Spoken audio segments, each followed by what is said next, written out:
चलो इस समय गा लेते हैं मालिक का।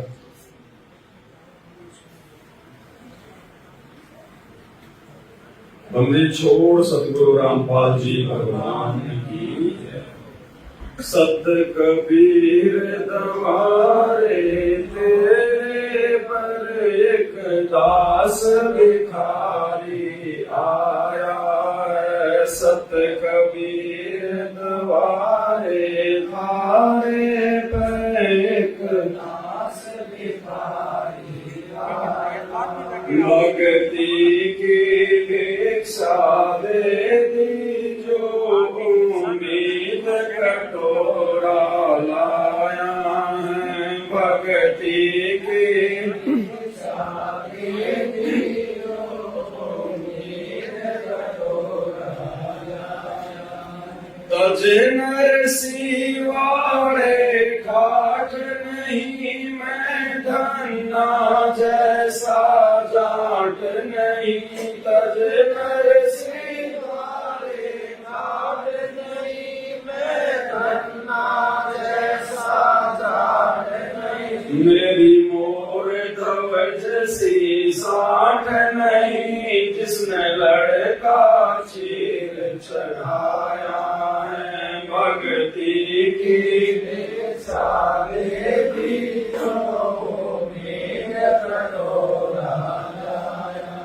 सत कबीर दवारे थारे पर एक दास भिखारी आया है। भक्ति की भिक्षा देती जो उम्मीद कटोरा लाया। अब देखो क्या कह रहे हैं परमात्मा। जब भी हम अपने परमात्मा के दरबार में जाएं, उनके समागम में जाएं, सत्संग में जाएं, दर्शनों के लिए जाएं, तो भगत का हमेशा यही भाव होना चाहिए, केवल भक्ति की भीख, मर्यादाओं की भीख। सत कबीर दवारे थारे पर एक दास भिखारी। क्योंकि परमात्मा कहते हैं गुरु समान दाता नहीं, भिखारी शिष्य समान। तीन लोक की संपदा सो गुरु देंगे। परमात्मा दाताओं का दाता है। इन्होंने ही इस काल को 21 ब्रह्मांड भीख में दे रखे, इसके तब के बदले भीख में। तो फिर आप और हम आम जीवन की तो औकात ही क्या है। हम तो फिर जन्मजाति भिखारी हैं। तो हमने तो भक्ति की भीख मांगनी है परमात्मा से। अगर भक्ति मांगेंगे तो गुरुदेव कहते हैं उसमें परमात्मा सब कुछ दे देगा। अगर भक्ति करवानी होगी तो भक्ति के लिए जो आवश्यक चीज होंगी परमात्मा वो भी देगा। भगत को किसी चीज के भरोसे रहने नहीं देगा बिल्कुल। ये परमात्मा समर्थ का वचन है भगत जीओ। और फिलहाल जिसने 2-4 साल से नाम ले लिया और फिर भी अगर किसी चीज का अभाव है तो भाई या तो अपने श्रद्धा भाव में कमी है, या मर्यादाओं में कमी है, या परमात्मा नहीं चाहता कि वो चीज इसको दी जाए। क्योंकि समर्थ को पता है कि क्या देना है क्या नहीं देना है। वो जो उचित समझेगा वही देगा, उतना ही देगा। इसलिए हमने कभी भी अपने गुरुदेव भगवान से किसी भी चीज की अपनी तरफ से डिमांड नहीं करनी चाहिए। भगत ने अपने भगवान से भक्ति के अलावा, मर्यादाओं के अलावा मांगना ही नहीं चाहिए। चाहे लड़का मरने वाला क्यों ना हो रहा हो, चाहे 2 टाइम से खाना क्यों ना खाया हो, समर्थ है वो, अंतर्यामी है, बालक नहीं है, उसको सब पता है। अगर वो नहीं दे रहा तो उसकी रजा है, कोई उसकी मौज है। और हमने सतगुरु की रजा में ही राजी रहना है। जो राखूं त्यों ही रहूं हमरा के चारा, और खाने जाद खरीद हूं गुलाम तुम्हारा। अरे भाई जिस परमात्मा ने हमारे को जपने के लिए भजन दे दिया, क्या वो हमारे को भोजन नहीं देगा क्या? ये तो समर्थ है। ना भाग्य हो तो भी दे दे परमात्मा। सारी लेखनी भैया सतगुरु के हाथ में है। जब चाहे लिख दे, जब चाहे काटा मार दे। तो केवल भक्ति भगवान ने करवानी होगी तो परमात्मा ऐसी बात नहीं है फिर कि भाई वो अंधा होके बैठ जाएगा। सब कुछ देगा भगवान। और नहीं मिल रहा है तो भाई भक्ति में कमी है, श्रद्धा में कमी है। क्योंकि परमात्मा कहते हैं भक्ति में श्रद्धा का लेखा सबसे पहले है। हमारी गुरुदेव भगवान के प्रति असीम श्रद्धा होनी चाहिए, असीम श्रद्धा। सब कुछ देगा भगवान। कहते हैं ना कि जिसका ये लोक सुखी नहीं उसका परलोक कहां से सुखी हो जाएगा। तो परमात्मा इस लोक को भी सुख में करेगा। भक्तों को इतना ठाट बाट देगा परमात्मा कि हम यहाँ के सुखों से हाथ जोड़ने लग जाएंगे परमात्मा से कि परमात्मा बस करो, अब इससे ज्यादा नहीं। लेकिन देगा वो अपने हिसाब से, जब उचित समझेगा। अब आम का पेड़ बोया है तो आम ही लगेंगे, उसके और कुछ नहीं लगेगा, लेकिन लगेगा उसका सिस्टम है। परमात्मा ने उसमें जो गुण डाल रखे हैं उसी हिसाब से कि वो कितने साल बाद में फल देगा। फल प्राप्त करना है तो उसकी सावधानी भी रखनी पड़ेगी, कुछ मर्यादा है, उसकी सिंचाई करनी पड़ेगी, खाद वगैरह देना पड़ेगा, आवारा जानवरों से उसकी सुरक्षा करनी पड़ेगी। तो ऐसे ही जब हम मर्यादाओं में रहकर अपनी भक्ति को सुरक्षित रखेंगे तो वही ये तो आम वाली भक्ति है। सुख देगा ही देगा परमात्मा, उसके गुणों में है। तो मालिक हमें सिखा रहे हैं कि भगत ने केवल एक ही डिमांड करनी है, बाकी नहीं, चाहे उसकी श्वास क्यों न निकलने वाली हो। अन्यथा देख लो वर्तमान में 90% संगत को किस प्रकार से काल ने भ्रमित कर रखा है। रोजाना हजारों प्रार्थना जाती है गुरुदेव के पास, हजारों। गुरुदेव के पास वो कहां जाती है, लेकिन जो बेचारा भगत प्रार्थना लगाता है वो तो ये सोचता है कि गुरु जी के पास जा रही है मेरी प्रार्थना। तो हजारों प्रार्थना लिखी जाती है आश्रमों के नंबरों पर, और भक्ति के लिए कोई प्रार्थना नहीं करता, क्योंकि भक्ति के लिए इस प्रकार से प्रार्थना करने की आवश्यकता नहीं पड़ती है।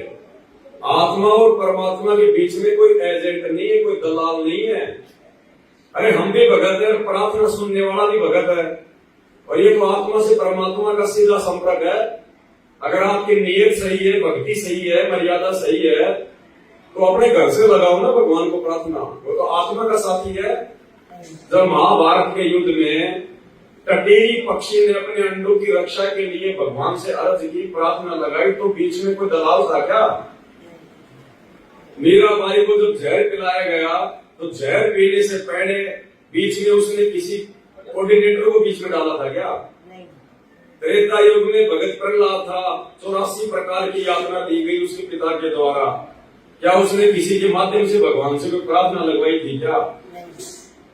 आत्मा और परमात्मा के बीच में कोई एजेंट नहीं है। परमात्मा समर्थ है, सक्षम है, जाने जान है, अंतर्यामी है। हम रोज संध्या आरती पढ़ते हैं, अंतर्यामी एक तुम आत्म के आधार, जो तुम छोड़ो हाथ तो वही कौन उतारे। तो भगवान से हमने किसी प्रकार की सांसारिक या भौतिक वस्तुओं की डिमांड तो सौपन में भी नहीं करनी है। सौपन में भी अपनी मर्यादा के लिए चाहे दिन रात हम प्रार्थना करें, अपनी भक्ति के लिए दिन रात हम प्रार्थना करें, सतलोक के लिए दिन रात हम प्रार्थना करें। लेकिन यदि आपने इस स्टेज में पहुंचने के बाद, जैसे भगवान ने हमें साथ संगति से जोड़ दिया, हमारे को ज्ञान आधार से इतना जो है परिपक्व कर दिया, इस स्टेज में पहुंचने के बाद यदि हम भक्ति और मर्यादाओं के अलावा भगवान से कोई प्रार्थना करते हैं तो परमात्मा फिर हमारी ज्ञानहीनता के चलते हमसे दुखी होगा, नाराज होगा कि ये भी मुझे नहीं समझ पा रहे। तो भाई और बहनों, हमने गलती से भी परमात्मा से कोई डिमांड नहीं करनी है। ये बिन मांगे देता है परमात्मा, बिन मांगे। कोई पंजाबी कोई भजन था, उसमें गा रहे थे वो, तो वो कह रहा था कि सब कुछ जानदा किस आगे कीजिए अरदास, सब कुछ जानदा, कि हम किसके आगे अरदास करें, वो तो सब कुछ जानता है, सब कुछ। जीता दास जी ने क्या कहा अपने गुरुदेव के लिए कि मेरे पर्दे के महल में पिया जी, और तुमसे कहां छुपा लूं जिया जी, कि आप तो मेरे दिल के अंदर की बात जानने वाले हो, मैं आपसे क्या छुपा सकता हूं। तो भाई ये हमें वो समर्थ भगवान मिला है, इनसे कुछ भी छुपा हुआ नहीं है। सृष्टि के कण कण में जो रमता है, जो बसता है, वो यही परमात्मा है। अभी दुनिया को इनकी परख नहीं है, पहचान नहीं है।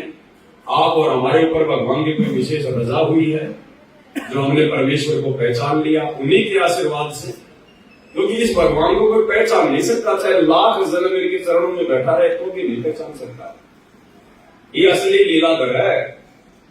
ये केवल उसी से अपनी पहचान करवाएगा जिसको भगवान चाहेगा, इसको कोई पहचान नहीं सकता।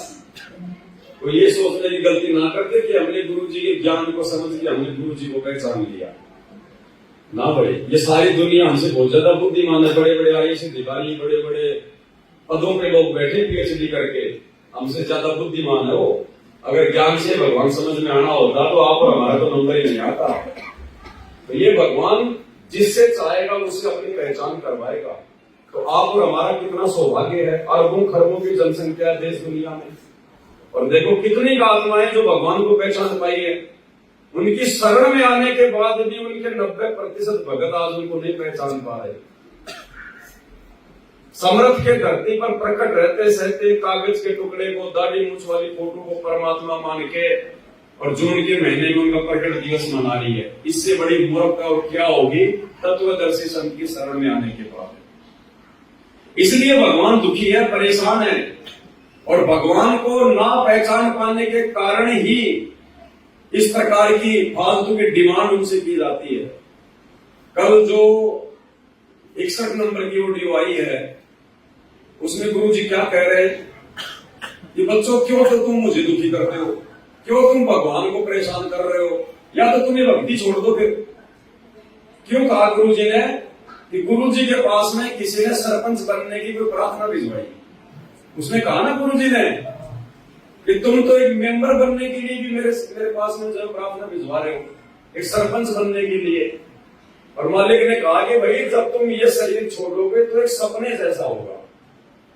हमसे भगवान ये रिहर्सल क्यों करवा रहा है, ये सात संगतियां क्यों करवा रहा है, इतने सत्संग क्यों किए भगवान ने? अरे नाम तो जो मुक्ति है वो तो भगवान ने बताया कि नाम से होगी। तो नाम परमात्मा दे देते सबको कि भैया जाओ अपने घर पर, ये नाम जब मुक्ति हो जाएगी।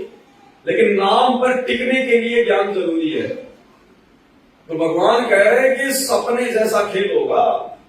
जब तुम त्रिकुटी पर जाओगे, जहां तुम्हारी फाइनल परीक्षा होगी, तुम्हें ये नहीं पता चलेगा कि मैं त्रिकुटी पे आ गया। अन्यथा फिर हर कोई सावधान हो जाएगा वहां। तो ऐसा ही लगेगा जैसे सात संगति में बैठे हैं, कई समागम में बैठे हैं, कहीं कोई सत्संग में बैठे हैं, हम किसी आश्रम में बैठे हैं या आश्रम में जा रहे हैं, ऐसा ही लगेगा। सेम टू सेम वहां भी ऐसा का ऐसा ही माहौल है। एक्स्ट्रा हमारे दिमाग में बात नहीं आएगी कि मैं मर गया, मेरा शरीर छूट गया, मैं त्रिकुटी पे आ गया, मेरी परीक्षा है। नहीं, महसूस ही नहीं होगा। क्या पता वर्तमान में हम लोग जो है त्रिकुटी पे बैठे हैं, क्या पता वर्तमान में हम त्रिकुटी पे बैठे हैं, और ऐसे में यदि हमने गलती कर दी तो हर काम बिगड़ गया, फिर से भगवान ने नीचे भटकना पड़ेगा। तो उस ऑडियो में गुरु जी कह रहे हैं कि जब तुम एक सरपंच का छोटा सा पद छोड़ने को तैयार नहीं हो, इतना ज्ञान लेने के बाद में, तो जब तुम त्रिकुटी पर जाओगे और वहां पर तुम्हारे को देवताओं के पद का लालच दिया जाएगा, तुम उसको कैसे छोड़ोगे? छोड़ ही नहीं पाओगे तुम, और तुम फंस जाओगे काल के जाल में। तो हमने भाई और बहनों ये मांगने वाली जो परंपरा ना, हमने इसको बिल्कुल समाप्त करना है। सिर्फ भक्ति मांगनी है, मर्यादा मांगनी है, श्रद्धा भाव मांगना है। इससे ज्यादा भगवान से चाहे खाना एक टाइम ना मिले, चाहे दोनों टाइम ना मिले, चाहे भूखा रहे। धर्मदास जी 7 दिन तक भूखे रहे थे, पता है ना? 7 दिन तक। जब तीसरी बार परमात्मा ने उनको झटका दिया तो 7 दिन तक धर्मदास जी भूखे रहे थे कि परमात्मा अगर नहीं मिलोगे तो मैं अपने जो है प्राणी त्याग दूंगा। उस समय तक उन्होंने नाम दीक्षा भी नहीं ली थी, और परमात्मा को फिर आना पड़ा उसके भाव देखकर कि वास्तव में अगर मैं नहीं गया तो ये मर जाएगा, लेकिन भोजन नहीं खाएगा। तो परमात्मा हमारा समर्थ भगत जी, हमने कोई डिमांड करने की आवश्यकता नहीं है। पहले से ही गुरु जी को बहुत ज्यादा दुखी कर रखा है। हमारे जो बड़े बड़े जो भाई बहन हैं जो आश्रमों से जुड़े हुए हैं, अन्यथा पूरी सृष्टि का मालिक इतना समर्थ भगवान, और रो रो के अभी सत्संग कर रहा है। हिसार जेल में बैठ के भी उनको चैन नहीं है, वहां से भी रो रो के सत्संग कर रहा है। अभी गुरु को दुखी करना ही तो है कि गुरु ने मजबूरन सार्वजनिक तौर पर ये बातें बोलनी पड़ रही है कि क्यों तो तुम मुझे दुखी कर रहे हो, क्यों तुम भगवान को परेशान कर रहे हो। तो कितना दुखी होगा परमात्मा, सोचिए। और कहते हैं जिन बातों से गुरु दुख पावे उन बातों को दूर बहावे। अरे वो तो महान नालायक, महान नीच भगत है जिसकी करने के चलते उसका गुरु दुखी हो। माँ बाप को दुखी करते हैं वो चल जाएगा, माफी है। सतगुरु को जिसने दुखी कर दिया अपने कुकर्मों से, वो यहां से फिर पार होने के लक्षण नहीं उस आत्मा के, चाहे कितनी भक्ति क्यों न करे। तो हमने अपने भगवान से केवल एक ही प्रार्थना करनी है, भक्ति की। कोई प्रार्थना नहीं करनी, चाहे कितना दुख, कितना संकट, कितनी परेशानी क्यों ना आती दिखाई दे। जैसे भगत है, मेंबर बना दिया और मेंबर बन गया, खाक भक्ति कर रहा, सरपंच ही उठा दिया, वो उठ गया। तो जाना कहा है तुम ये उड़ जाओगे, तो ऐसे वहां जाओगे त्रिकुटी पे, तो ये लालच वहां भी होंगे। तेरी इतनी भक्ति है वहां पर, वहां ये बना दियो, जाओगे वहां बढ़ जाओगे, चलो वहां ले चलते हैं। तो जब मैं तैयार हो जाएगा, जब यहाँ सरपंच बनना तैयार है, तो देवता बनना क्या दिक्कत आओगी इसका। इसलिए दास कहता है सुधर जाओ, क्यों तुम मुझे परेशान कर रहे हो, क्यों तुम भगवान ने दुखी कर रहे हो। इसलिए दास कहता है सुधर जाओ, क्यों तुम मुझे परेशान कर रहे हो, क्यों तुम भगवान ने दुखी कर रहे हो। इसलिए दास कहता है सुधर जाओ, क्यों तुम मुझे परेशान कर रहे हो, क्यों तुम भगवान ने दुखी कर रहे हो। अपने कर्म फोड़ने तो फोड़ लो, नाम मना लो, फिर इससे अच्छा तो इस स्कूल छोड़ दो, तुम्हारा भी तो रिजल्ट खराब करो ऐसे लोगों। आंख खोल लो। अब कितना बताया था, 3 लोग का राज, जय कोई जीव को कोई दे, लाख बधाई क्या करे जब नहीं नाम तक। वो कर्म करने से भक्ति नहीं रहेगी, भक्ति छूट के नियम बना दिया, फिर चाटोगे इस राज ने, कल कुत्ते बन के ये धक्के खाओगे, ये लोग जूते मारेंगे जो आज तुमने सरपंच सरपंच करते फिरे।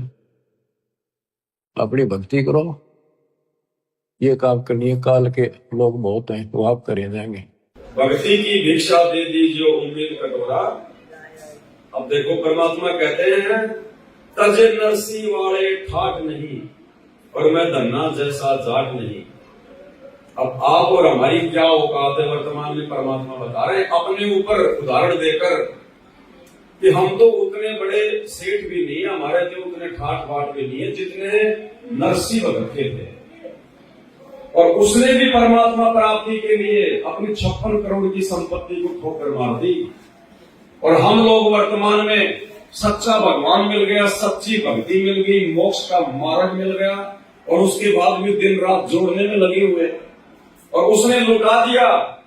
तो कितना अंतर है, उसने लुटाया फिर भी वो पार नहीं हो पाया, और हम लोग जोड़ जोड़ के धर रहे हैं। तो हमारी क्या उम्मीद है भाई। तो ये उदाहरण क्यों दे रहे भगवान। परमात्मा कह रहे हैं घर में एक्स्ट्रा हमने नहीं रखना।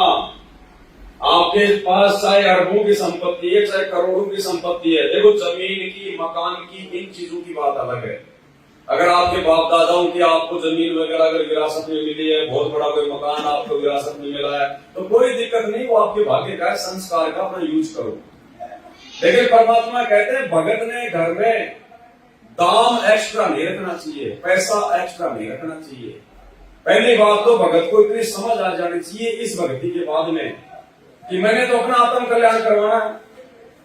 और यात्री जब यात्रा पे चलता है तो जितना थोड़ा सामान होगा उतनी लंबी यात्रा करेगा। तो आध्यात्मिक जीवन में ये धन, ये संपत्ति, फालतू का प्यार, मोह, ममता, ये हमारे ऊपर क्या है, वजन। जब तक हम इसको कम नहीं करेंगे, हल्का नहीं करेंगे, हम परमात्मा के साथ नहीं जा पाएंगे सूक्ष्म शरीर में, त्रिकुटी तक भी नहीं जा पाएंगे हम। अगर भक्ति कर रहे हैं तो भगवान भरोसे रहने नहीं देगा, आगे खड़ा मिलेगा परमात्मा। मालिक कहते हैं कि कल पे कारण कौन है, तू कर सेवा निष्काम, और मन इच्छा फल देगा जब पड़ेगा तभी से काम। बताओ फिर हमें डर किस बात का, हमें परेशानी किस बात की, हमें चिंता किस बात की। अब चिंता तो केवल हरि नाम की करनी है, जो भक्ति दे दी गुरु जी ने, कि उसमें कोई त्रुटि ना हो जाए, हमारे गुरु जी नाराज ना हो जाए, मेरा काम ना बिगड़ जाए। चिंता तो केवल इस बात की करनी चाहिए, परमात्मा कहते हैं। और बाकी जोड़ जोड़ के रख रखे हैं, अभी रुक जाओ, आ रहा है समय, ज्यादा दिन की बात नहीं है। ये फिर से नोटबंदी होने वाली है, ये धरे के धरे रह जाएंगे 500 के, 2-2 के, कोई 2 रुपए में भी नहीं लेगा 2000 का नोट। ऐसा समय आ रहा है, और वो समय आए बिना ये दुनिया संत रामपाल जी को परमात्मा नहीं मानने वाली है, ध्यान रख लेना। परमात्मा जो है वो बंदर दिखाएगा, भगवान धरती पर है, दुनिया मजाक में ले रही है, तो ऐसे थोड़ा ना कोई कलयुग में सतयुग आ जाएगा। ऐसे थोड़े कोई संत रामपाल जी को परमात्मा मानेंगे, उनके भगत ही नहीं मान पा रहे, तो परमात्मा दिखाएगा कि ये लोक कितना गंदा है। जब लाशें उठाने वाला कोई नहीं मिलेगा ना, तब आप और हमारी आत्मा भी अंदर से फड़क जाएगी। अभी हम लोग केवल गुरु जी के ज्ञान आधार से थोड़ी इस प्रकार की बातें कर रहे हैं। आत्मा में अभी भी वो ठेस नहीं लग पाई है, तो ठेस लगनी चाहिए, जिससे इस गंदे लोग से हमारी आस्था हटे। तो भगवान ऐसी परिस्थितियां पैदा करवा देगा, होंगी हमारे अपने संस्कार की, हमारे अपने जो है वो कर्मों की, लेकिन वो समय आएगा, भविष्य वक्ताओं की भविष्यवाणियां पूरी होंगी, तब जाके हमारा दिल यहां से हटेगा कि वास्तव में तो जमाकती गंदा लोग है, यहां से तो निकलना है, कुछ नहीं है। एक सेकंड में परिवार का परिवार नष्ट हो जाता है, एक सेकंड में भूकंप आ गया, एक्सीडेंट हो गया, बताओ किसके सारे बैठे हुए थे एक सेकंड में, और मर रहे लाखों हमारे आगे।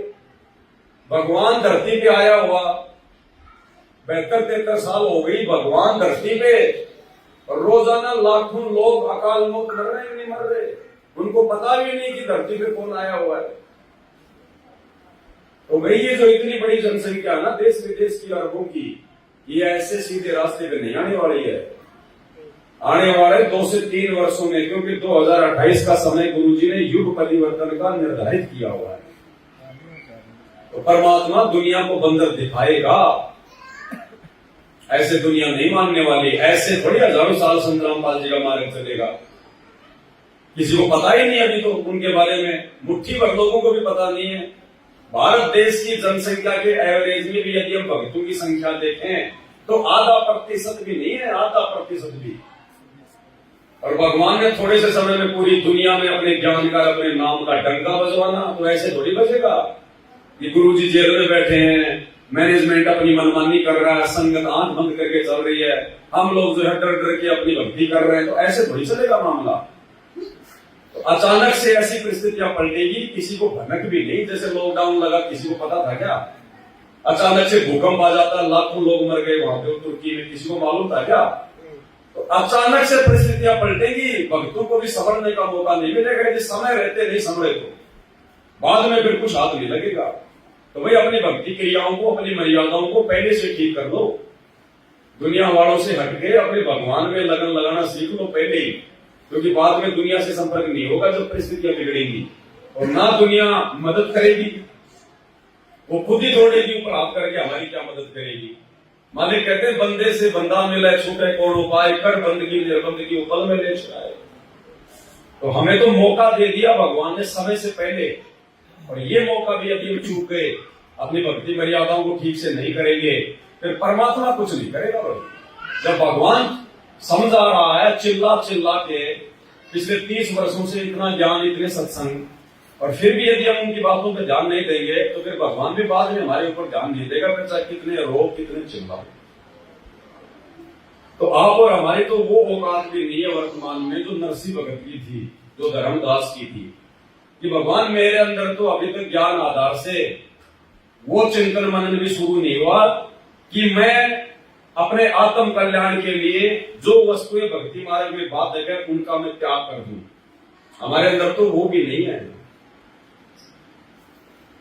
मैं धन्ना जैसा जाट नहीं, धन्ना भगत जी, परमात्मा कहते हैं बीज का दान करना कोई सामान्य बात नहीं है, वो परिस्थितियों पर निर्भर करता है। आज हमारे को नॉर्मल लग रहा है सुनने में, सोचो ये परिस्थिति उस समय की 400-500 साल पहले की बात है, और उस समय कोई धंधा नहीं, कोई नौकरी नहीं, केवल आदमी अपनी जमीन पे आश्रित होता था, वरना भूखा मरो। दूसरा कोई किसी को अनाज देता नहीं था, क्योंकि अनाज इतना होता ही नहीं था। और उस समय बीज को भी जो है मतलब दान कर देना, साधु संतों को खिला देना, तो कितना ज्यादा उसको विश्वास था परमात्मा पे।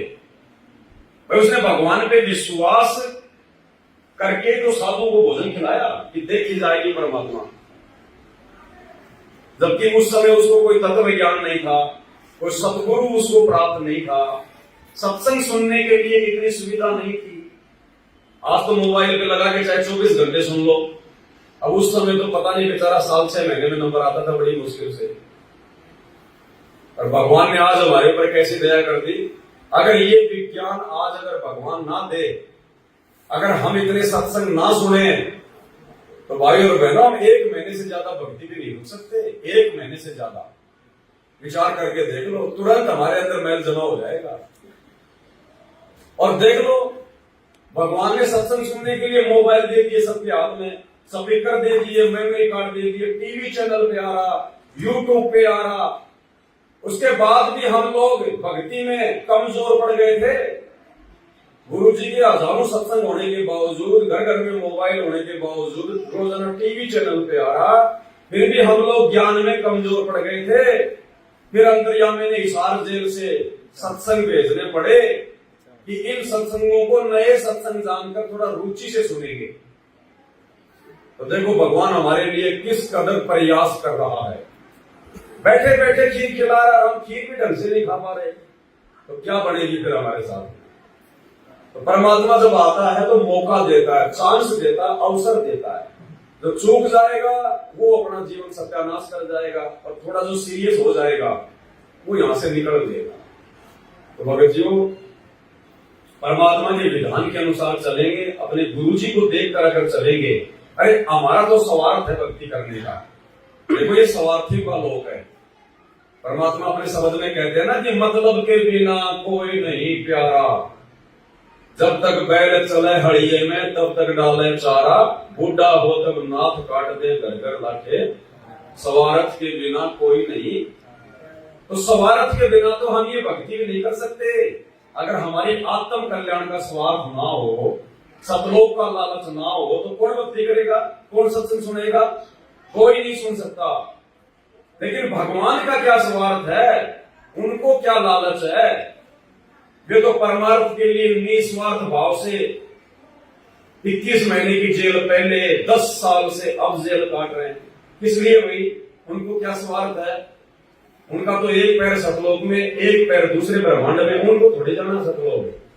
तो देखो निस्वार्थ भाव से परमार्थ के लिए यदि कोई इस कदर अवर्णनीय संघर्ष कर सकता है तो केवल परमात्मा है। तो हमारे अंदर तो धन्ना भगत जैसा भी विश्वास नहीं है अपने भगवान के ऊपर। कल ही अगर अकाल पड़ जाए ना, कल ही अकाल पड़ जाए तो सब सेवकों में भी 50% हाथ फैला देंगे, कहीं लंगरों में जाके लाइन में लग जाएंगे। तो भाई हम चाहे मरे चाहे जिए, ये शरीर उस भगवान का, ये श्वास उस भगवान की, पिंड प्राण जिन देने दाना, गरीब दास जाकू कुर्बाना। और वर्तमान में हम उसकी शरण में, तो हमने भाई उस पर विश्वास करके बैठना पड़ेगा। समर्थ है, आएगा, लेकिन आएगा कब? लास्ट में आता है। ऐसा नहीं कि आपत्ति आई भगवान सामने आके खड़ा हो जाएगा, फिर हमारा क्या पता चलेगा? हमने, हमारे अंदर कितना विश्वास है, कितनी भक्ति है, कितना धैर्य है, उस चीज का मालूम कैसे पड़ेगा? तो भगवान आता बिल्कुल एंड पॉइंट पे, कि जब भगत बिल्कुल टूटने वाला हो, मरने वाला हो, तब आके परमात्मा हाथ पकड़ता है भगत का। 7 दिन तक धर्मदास जी भूखे रहे, मरने वाले थे, तब आए परमात्मा। दूसरे दिन भी आ सकते थे, तीसरे दिन भी आ सकते थे, लेकिन भगवान संभालेगा एंड पॉइंट पे। तो भाई तब तक हमने भी रुकना पड़ेगा। बरवाला कांड के बाद बहुत सारे लोग, अरे गुरुजी 2 महीने में आ रहे हैं, 2 महीने में आ रहे हैं, गुरुजी 2 साल में आ रहे हैं। फिर लोगों ने देखा, रहे यार ये तो ड्रामेबाजी हो रही है, अभी तक तो आए ही नहीं गुरुजी, अब आगे भी क्या आएंगे, छोड़ो ना। कोई दूसरे पंथ में चला गया, कोई कहीं भग गया। और त्रेता युग में बेलड़ी 1000 साल तक उसने श्री रामचंद्र जी का जंगल में इंतजार किया था। उसके गुरु ने कह दिया था कि ऐसे ऐसे दशरथ का बेटा आएगा। 1000 साल तक उसने, क्योंकि उस समय बहुत ज्यादा लंबी उम्र हुआ करती थी त्रेता युग में, 40, 50 हजार साल। 1000 साल उसने इंतजार किया जंगल में, रोजाना फूल तोड़ के लाती, अपनी जो कुटिया थी उसको सजाती, रास्ते में फूल बिछाती और रोजाना इंतजार करती थी। अब हमारे से 10 साल का इंतजार नहीं हो रहा। अरे जब गुरुजी ने ज्ञान गंगा में 2028 समय लिख दिया युग परिवर्तन का, तो आएगा ना भगवान। कबीर सागर में जो बातें लिख दी भगवान ने, एक एक बात को सत्य साबित करके जाएगा। ये वो ही कबीर है जो 650 साल पहले आया था। कोई नॉर्मल होता तो फिर कोई औकात नहीं थी। तो परमात्मा है धरती पर, लेकिन ये सबको विश्वास नहीं हो पाता भगत जी। परमात्मा कहते हैं पिछले जन्म से होते हैं पूर्ण अंश मुराद। ये जिन आत्माओं के पिछले भक्ति कर्म मजबूत होते हैं ना, वही आत्मा इतना दृढ़ विश्वास अपने परम पिता पे कर पाती है, अन्यथा आम जीवों की बस की बात नहीं है। अंतिम स्टेशन तक तो वो यात्री पहुंचता है जिसकी अंतिम स्टेशन की हाथ में टिकट होती है। बाकी कोई 5 किलोमीटर पे उतर रहा है, कोई 10 पे, कोई 50 पे, कोई 100 पे। मेरी मोर धवज सी सांठ नहीं जिसने लड़का चीर चढ़ाया है। अब मोर धवज के बारे में क्या बताया परमात्मा? कहने का मतलब है गुरुजी हमें अंदर से जगाना चाह रहे हैं कि नालायकों, तुम्हें तो सहज में परमात्मा मिल गया, तुम्हें तो सहज में भक्ति मिल गई।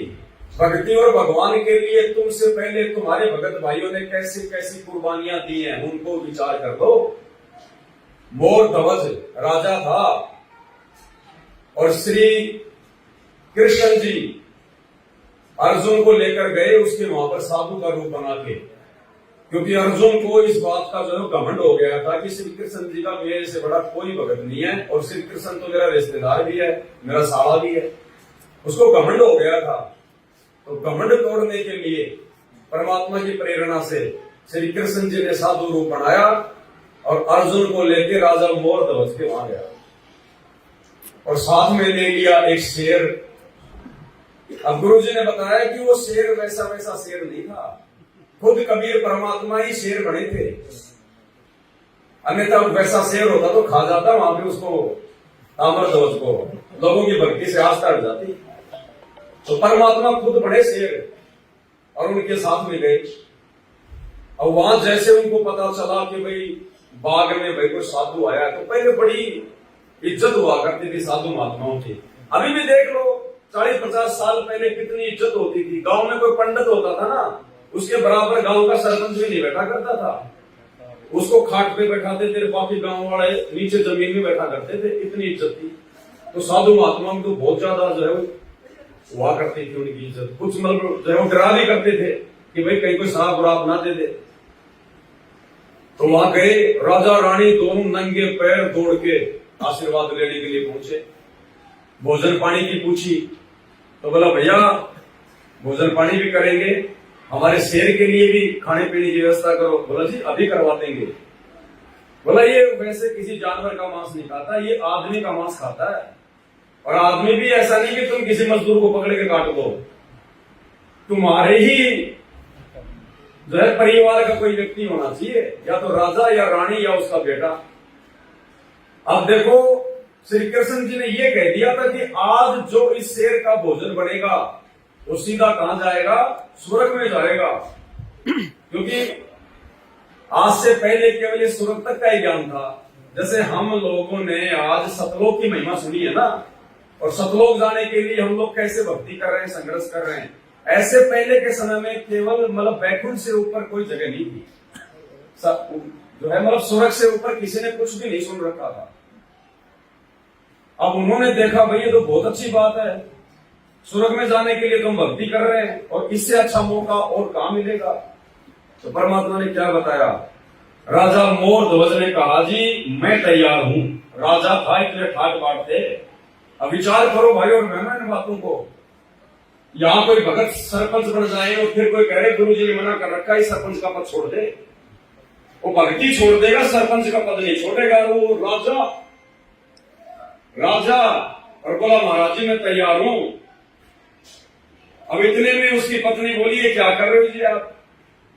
लड़का अभी छोटा है, नादान है, राजकाज संभाल नहीं पाएगा, जनता दुखी हो जाएगी।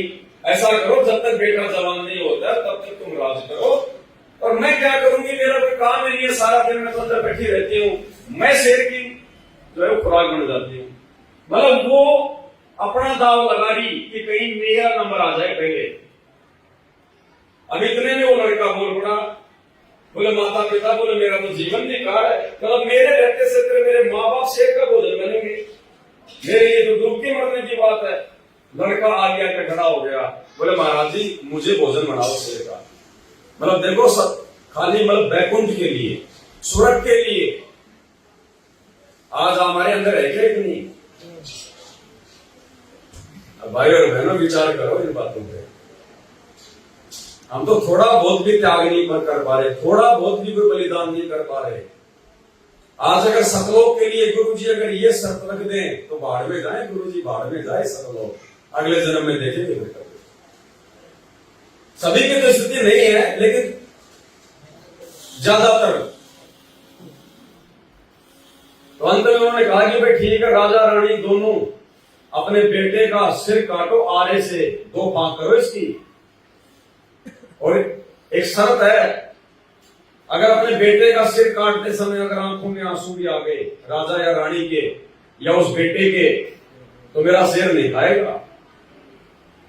तो दोनों अपने बेटे का लेके आ रहा, सिर काटने लग गए यूं ऐसे, और उसका आधा सिर कट गया। वो ताम्रध्वज भी नहीं सुस्काया। सोचो भाई और बहनों, क्या आत्मा थी वो। हम तो उनके नाखून के बराबर नहीं है, नाखून के बराबर। अब गुरुजी ने सत्संग में बताया कि एक भगत को 6 महीने हो गए नाम लिए हुए, पूरे परिवार ने नाम ले लिया। एक दिन आया गुरुजी के पास, बोले जी अच्छा नाम लिया, मार तो बोले दादी मर गई। तो गुरुजी ने कहा कि नाम लिए कितना टाइम हो गया? बोले 6 महीने। बोले दादी कितने साल की थी? बोले जी वो 70 साल की। तो बोला और क्या? बोले उसको राष्ट्रपति बनाना चाह रहे थे क्या? अरे 70 साल की उम्र, भगवान का नाम ले लिया, अगला जन्म मिल जाएगा, परमात्मा दे देगा उसको मनुष्य का।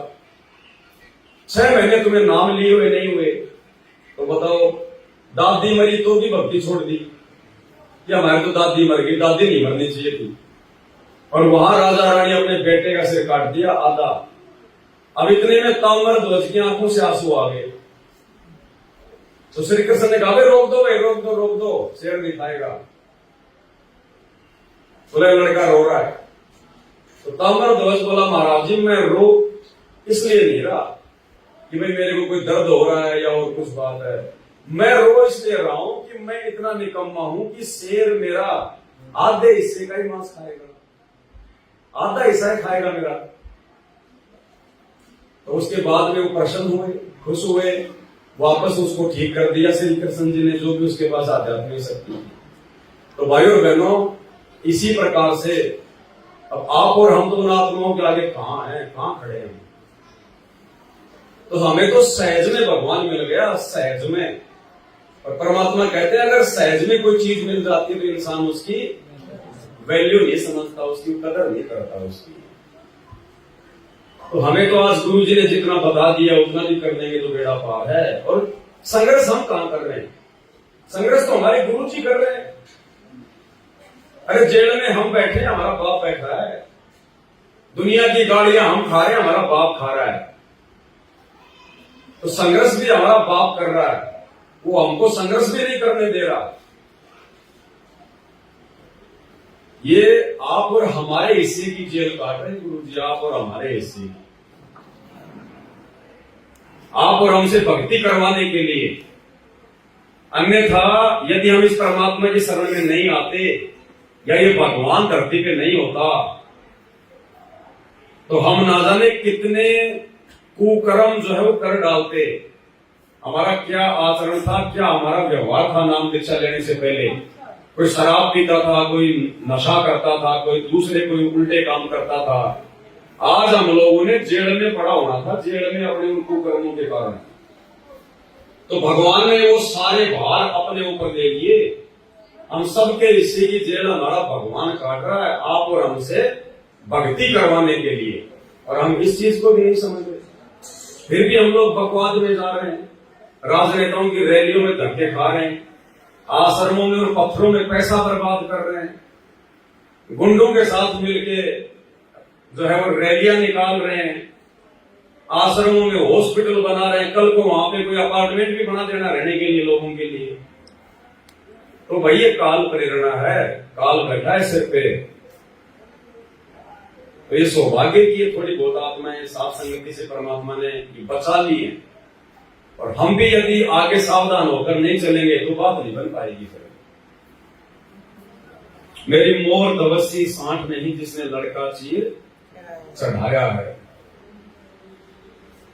और दूसरी बात भाई और बहनों, जैसे परमात्मा हमें सेव, नेकी और सम्मान की कथा सुनाते हैं, तो वो भी परमात्मा की विशेष रजा से, मालिक की विशेष मेहर से ही सम्मान ने अपने बेटे का सिर काटा था, अन्यथा वो सिर नहीं काट सकता था अपने बेटे का। परमात्मा जीव की बुद्धि ऑफ कर देता है जब परमात्मा ने अपना खेल खेलना होता है, कोई उदाहरण पेश करना होता है ना, परमात्मा बुद्धि ऑफ कर देता है, अन्यथा सम्मान अपने बेटे का सिर नहीं काट सकता था। उस समय ये ज्ञान आधार नहीं था इतना, ना उनमें कोई जो है वो दृढ़ता थी इतनी। परमात्मा ने वो परिस्थितियां पैदा करी जानबूझ के आप और हमें शिक्षा देने के लिए कि अपने गुरु जी के प्रति किस कदर समर्पित होना चाहिए। गुरु से बढ़कर अपना बेटा, बेटी, धन संपदा कुछ नहीं समझना चाहिए। और दूसरी तरफ उस कमाल को जो है अहंकार हो गया था, क्योंकि जब परमात्मा आने लगे तो कमाल ने कहा कि गुरु जी कहां जा रहे हो? बोले ऐसे ऐसे अपने भगत उनके घर जा रहा हूं। तो बोला मैं तो आपके साथ चलूंगा, अन्यथा फिर आपकी सेवा कौन करेगा? मेरे अलावा आपकी सेवा कौन करेगा? कोई है थोड़ी संगत में ऐसा कोई सेवक है। तो मालिक तो अंतर्यामी थे, उसकी तो फड़क निकाल दी थी, बोल रहे सब। तो फिर उसको भी दिखाया वहां पर कि देख भगत कैसे होते हैं। और वर्तमान में भी गुरु जी ने सत्संगों में काफी बार कहा है कि बच्चों भक्तों के घर तो बहुत दूर हैं, अभी भगत तो आए कहां है? गंदगी है ये तो, जिसको परमात्मा 30 साल से साफ कर रहे हैं, और इस गंदगी को साफ करते करते भगवान खुद भी जो गंदा हो गया। अभी भगत नहीं आए हैं, तो आएंगे आत्मा आने वाले समय में। उम्मीदी सतलोक वाले हंस परमात्मा के जो रह गए थे जो पिछले जन्मों में। इसलिए तो गुरुदेव ने सत्संग में कहा कि बच्चों 6-6 महीने में तुम्हारा नंबर आएगा दर्शन करने का। 6-6 महीने में तो दर्शन करने का नंबर आएगा तुम्हारा। तो भाई वो समय आएगा, संगत का वचन है वो फैल नहीं हो सकता। ये जितने भी हमारे भक्त आत्मा है सारे घर में अपना इनका चोखा व्यवस्था है। सिर्फ सेवा करण खातिर आ जाए, को 2 दिन को 4 दिन जिसकी जिसकी छुट्टी होती है। कोई पुलिस महकमे में है, कोई वैसे है, और कोई रिटायर है। ये सूबेदार भगत जी हैं, ये जींद से आए हैं सेवा के खातिर। और ये बदशाम फूल है, अच्छा मतलब सांपले से आए हैं, स्पेशल आए थे वहां बेचारे को सत्संग सुन खातिर अवश्य काम। तुम्हारा ड्राइवर आया नहीं, तेने बोला जी चलो मैं ले चलूंगा जीप आपकी। एक सफेद लड़का ला रखा था मजदूर, इसने बहुत लंबा चौड़ा काम से इसका, बहुत अच्छा ठाठ भगवान की दात है। वो मजदूर वापस भेज दिया, मोटरसाइकिल वहां खड़ी कर दी, सारे काम को डिसमिस कर मेरी गेल हो लिया, यहाँ पर सत्संग सेवा करने खातिर जीप में ले चलूंगा आपकी। तो ये सिर्फ यूं ढाला गिरने खातिर आवा था आपने कि ये काम करने के थे, तुम भूल रहे सो। आगे हमने समय भी नहीं मिलेगा, कभी तुमने सोचो कि हम रोज आया करेंगे थारे। 6 महीना में भी आपका एक दिन नंबर आओगा, और ऐसा समय आओगा कि आपने इतनी दूर तो दर्शन करने पड़ा करेंगे। आज तो हम घर घर आकर आपको सहारा दे रहे हैं, सब समझा रहे हैं। बच्चे जो से बचपन में आंगली पकड़ के पढ़ाने पड़ा करें मास्टर ने। तो आज हम आपके घर में, अच्छा हम क्या करते हैं, 4.25 किलो घी का, देसी घी का 3 दिन हलवा बने से प्रसाद हम नहीं खाते, हम इतना खा ले से, क्योंकि मैं तो 3 जगह जाता हूँ, तीनों जगह हलवा पाव से इतना भी नहीं खाया जाता। ये आपके ही प्रसाद को आपके ही गांव के अंदर आपके हाथ से बंटवाया जाता है। और एक इसमें देसी घी की जोत जड़े 48 घंटे तक एक धूप जगह से, ये एक हवन और ये धर्म यज्ञ और आने वाले भगत आत्माओं की जो सेवा होती है। कहते हैं 68 का फल एक है द्वारा संत जमाया। एक संत को घर में रोटी खवा दे 68 तीर्थ का फल मिलता है। ये आज जितने भी है ये संत है, लत्ते लाल पैर से संत नहीं होता। कदे कोई ने सोचा गल में माला गालीर कान पड़वा लिए वो संत होता है। संत जो सत नाम देता है, बंदी छोड़ का भजन करता है, वो चाहे गृहस्थी है अर्थे वैसे। तो ये जितने भी आज संत आए इस परिवार को फल मिलेगा। तो इस प्रकार हम अपने किराए से यहाँ आते हैं, जितने भी भक्त से अपना किराया ला कर आते हैं। तो शेख फरीद जैसा तप नहीं, मेरा वाल्मीक जैसा जप नहीं। शेख फरीद जैसा तप नहीं, मेरा वाल्मीक जैसा जप नहीं। सूर सियान नल हक नहीं, जिसने टुकड़े सिर कराया है। भक्ति की सादी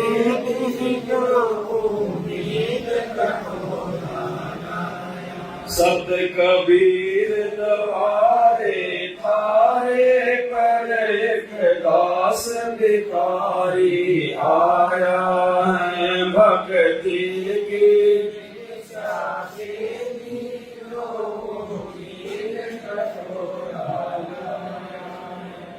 शेख फरीद जैसा तप नहीं।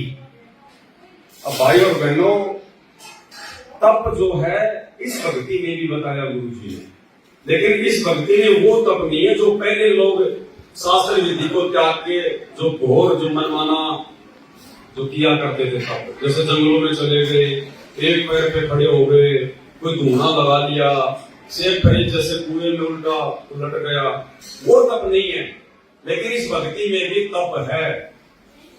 हम परमात्मा की मर्यादा निभाने के लिए घर वालों की, रिश्तेदारों की, समाज की जो गालियां सहन करते हैं, माता बहनें मार पिटाई सहन करती हैं, या कोई ओछी मंदी बातें सहन करता है, तो वो उस भगत का जरूर तप बन रहा है। वो भगत यदि सहन कर रहा है तो उस भगत का क्या बन रहा है? तप बन रहा है। हम परमात्मा का नित्य नियम करते हैं 1 घंटे, वो हमारा क्या बन रहा है? तप बन रहा है। सत्संग में हम लोग बैठ जाते हैं शांति से, थोड़ी बहुत कोई परेशानी होती है उसको भी हम लोग सहन कर लेते हैं, वो क्या बन रहा है? तप बन रहा है। तो इस भक्ति में भी है तप। लेकिन जैसा तप शेख फरीद ने किया परमात्मा प्राप्ति के लिए, भले उसकी साधना सही नहीं थी उस समय तक, जब तक परमात्मा नहीं मिले, लेकिन वो आत्मा किस कदर परमात्मा प्राप्ति के लिए तप कर रही थी।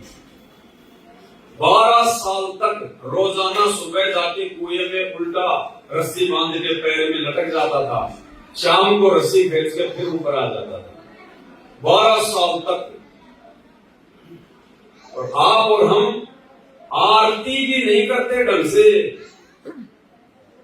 आरती भी मोबाइल में लगा के छोड़ देते हैं। कोई भैंस को पानी पिलाने चला गया, वापस आए तो देखा रमेणी पूरी हो गई। बच्चा स्कूल छोड़ने जा रहा है, मोबाइल जेब में डाल लिया, रमेणी हो रही है, आरती हो रही है। रास्ते में कोई गांव वाला मिल गया, उससे भी बातचीत हो रही है, नित्य भी चल रहा है। ये नहीं चलेगा भाई और बहनों, ये शुरुआती स्थिति है। शुरुआती में नहीं कह सकते, नियम तो भक्ति का शुरू से लास्ट तक एक ही रहता है। लेकिन जब तक ज्ञान नहीं होता पूरा, तब तक ठीक है भाई, थोड़ा बहुत आदमी सहारा ले सकता है। हम आरती भी 3 टाइम के समय निकाल के नहीं कर सकते तो सब लोग क्या खाक जाएंगे। हम तो फिर सांसारिक काम धंधों को ज्यादा महत्व दे रहे हैं, जबकि देना चाहिए भगवान की भक्ति को सबसे ज्यादा महत्व। जीवन में जो प्रथम स्थान है गुरु जी की भक्ति को देना चाहिए, और दे रहे सांसारिक काम धंधों को। तो बताओ फिर हम सब लोग जाने की उम्मीद कहां करें। तो कम से कम 3 समय की आरती तो भक्ति बोध में हाथ में लेके हम करें। जो अनपढ़ है, नेत्रहीन है, बुजुर्ग है, बैठ के कर लो, लेट के कर लो। नहीं अगर उसको जो है भक्ति बोध आती है, उसको पढ़ना, कोई अनपढ़ है तो गुरु जी की ऑडियो वीडियो के साथ में कर लो। लेकिन भागते खाते पीते दौड़ते दौड़ते तो मत करो। समय तो निकालो, कम से कम शुरू तो करो, भगवान से अरदास तो करो। हमारे मन में कभी बात आती नहीं तो भगवान भी फिर क्या करेगा बताओ। अरे जो मांगेगा उसी को तो देगा भगवान। हम समय मांगते नहीं भगवान से, क्योंकि हमें आवश्यकता ही नहीं है। तो देखो कितनी बड़ी दया बख्शी है गुरु जी ने आप और हमारे ऊपर। सबसे पहले तो भगवान ने हमारे को ढंग से एक जगह बैठ के या खड़े होकर जैसे भी है, परमात्मा ने हमारे को आरती करना सिखाया। आरती के लिए समय दिया परमात्मा ने। मंत्र भी चलो ठीक है, हम जैसा भी कर रहे हैं, लेकिन बैठ के भी समय निकाल के भी हम करते हैं मंत्र। सत्संग भी सुनते हैं हम, भगवान का चिंतन मनन भी करते हैं।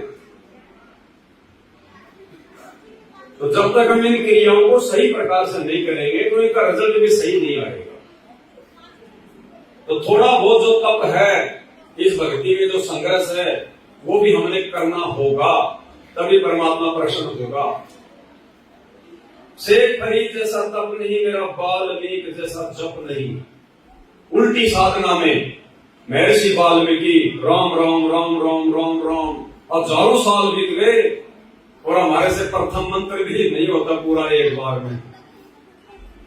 जबकि हमें तो असली राम का नाम मिला हुआ है। तो सोचिए वो आत्माएं क्या होंगी, हम क्या हैं। तो कहने का मतलब ये नहीं है परमात्मा का कि वाल्मीकि की जगह हम भी बैठ जाए सुबह से लेकर शाम तक अपना मंत्री जाप करते रहे, नहीं।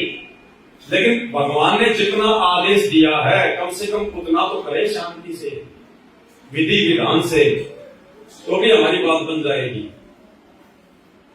मंसूर सी अनल हक नहीं जिसने टुकड़े शरीर करवाया है। मंसूर अली शरीर के टुकड़े टुकड़े करवा दिए उसने, टुकड़े टुकड़े। लेकिन उसके गुरु ने, समस्त वेद ऋषि ने जो मंत्र दिया था उसने हार नहीं मानी, झुका नहीं वो मौलवियों के आगे, धर्म गुरुओं के आगे। अपने गुरु के द्वारा दिए गए मंत्र को जाप करता रहा, छोड़ा नहीं। काल ने बहुत कोशिश की, बहुत जोर लगाया, ये मंत्र जाप करना छोड़ दे। अनल हक का होता है मैं ही परमात्मा हूं, अनल हक मैं ही परमात्मा हूं। और मुसलमान धर्म में कोई ये कहते कि भाई कोई परमात्मा साकार रूप में है तो उसको मार दिया जाता है। अब तो ऐसी बात नहीं है, उस समय की तो बहुत समझाया मुल्ला मौलवियों ने, लेकिन मंसूर नहीं माना। वो तो कुर्बान हो गया था अपने गुरुदेव भगवान पर, उसके टुकड़े टुकड़े कर दिए, लेकिन भक्ति नहीं छोड़ी। और यहाँ थोड़ा सा दबाव दे दिया सास ससुर ने, उसके पति ने 2 डंडे मार दिए, 2-4 गाड़ी निकाल दी, घर से धक्का मार दिया। दूसरे दिन हाँ जी ठीक है कोई बात नहीं, भगत जी क्या करे मजबूरी है। तो ये मजबूरी तो अगले दिन में फिर गधा बनेंगे, फिर आ जाएंगे सामने, फिर कुम्हार मारेगा लठ, वो मजबूरी खाने पड़ेंगे। तो ये व्रत तो खाने पड़ेंगे, चाहे वर्तमान में खा लो, चाहे आगे फिर चाहे वो गधा बन के खा लो। वर्तमान में खा लोगे तो हल्के में भी काम निकल जाएगा और काम भी बढ़ जाएगा, और बाद में फिर बात नहीं बढ़ेगी कोई। तो गुरुदेव भगवान हमें ये समझाना चाहते हैं कि तुम थोड़ा भक्ति की तरफ बढ़ो, थोड़ा लगन लगाओ।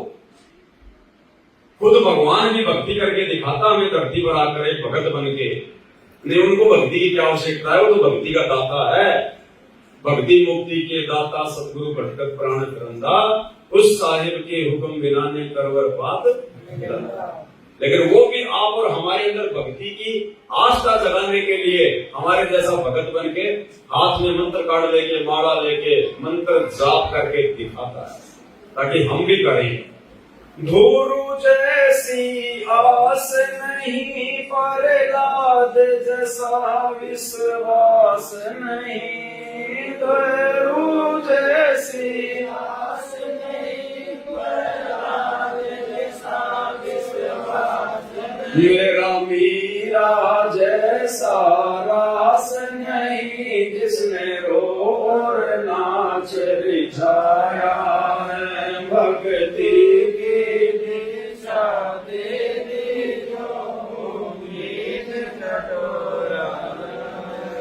सत कबीर द्वारे थारे पर एक दास भिखारी आया है। भक्ति की भिक्षा दे दीजो,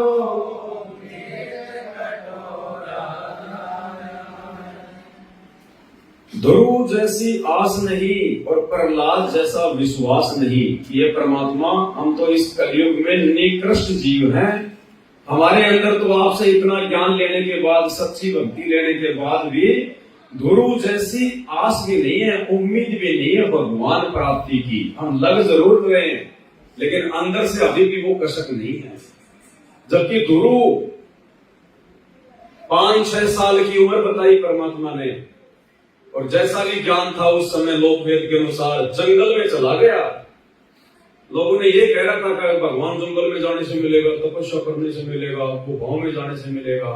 तो जैसा उस समय भगवान की प्राप्ति का जो भी उल्टा सीधा मार्ग था, उसने तुरंत पकड़ लिया और जंगल में चला गया।